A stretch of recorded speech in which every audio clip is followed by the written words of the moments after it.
Hello everyone, this is Jack Frost with your daily update for the Ethereum technicals and Solana. For the Ethereum technicals, price has begun to increase ever so slightly after just falling short of support here at 2720.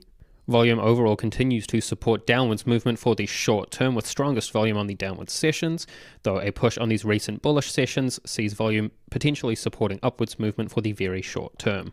ADX continues to increase now with an extreme bearish trend as the ADX line crosses above now both DX lines. This trend does still have a ways to go before it may reach very extreme, and at that point it may be in danger of ending, though at this point the trend is expected to continue. Money flow neutral and declining money flow and RSI have a little bit of room to move before they may enter overbought or oversold. ATR now steadily increasing as price declines for the short term, seeing a bearish outlook for volatility. And with this bearish trend indicated by ADX, price is expected to continue lower for the short term.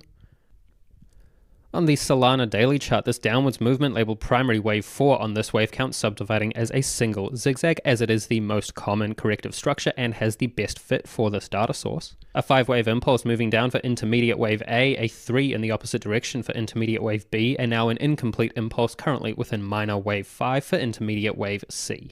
If minor wave 4 does continue any higher, it cannot move into minor wave 1 price territory at 161.1862. Additionally, an Elliott channel is drawn around the minor degree movements from the end of minor wave 2 to the end of minor wave 4 with a copy on the end of minor wave 3. This channel shows where minor wave 5 may find support as it continues lower. And additionally, as primary wave 4 moves lower, it has a target calculated at 117.4360, which is the 0.618 Fibonacci ratio of primary wave 3. On the daily alternate chart, this wave count sees primary wave 4 unfolding as a contracting or barrier triangle.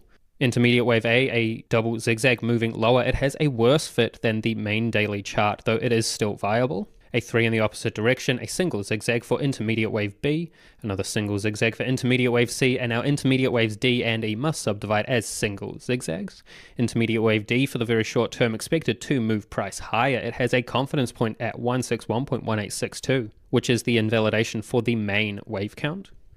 Additionally, as intermediate wave D moves higher, it cannot move above the end of intermediate wave B at 188.0915. This is because the BD trendline for a barrier triangle must be overall flat, though that is not an absolute rule, so it is possible for intermediate wave D to end ever so slightly above this invalidation point.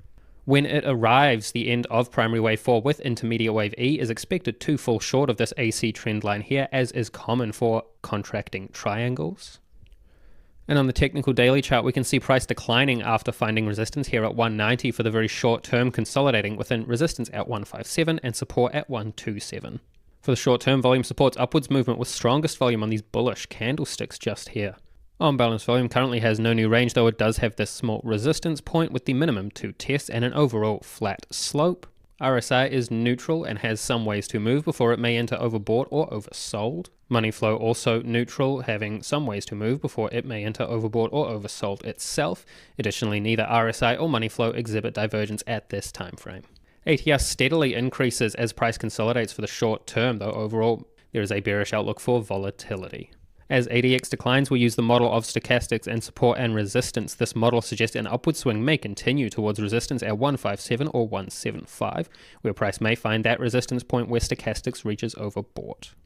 That's all for me with your daily update for Solana and the Ethereum technicals. If you want the Ethereum Elliott Wave count, we provide that at pureelliottwave.com, and you can sign up for that using the link in the description below.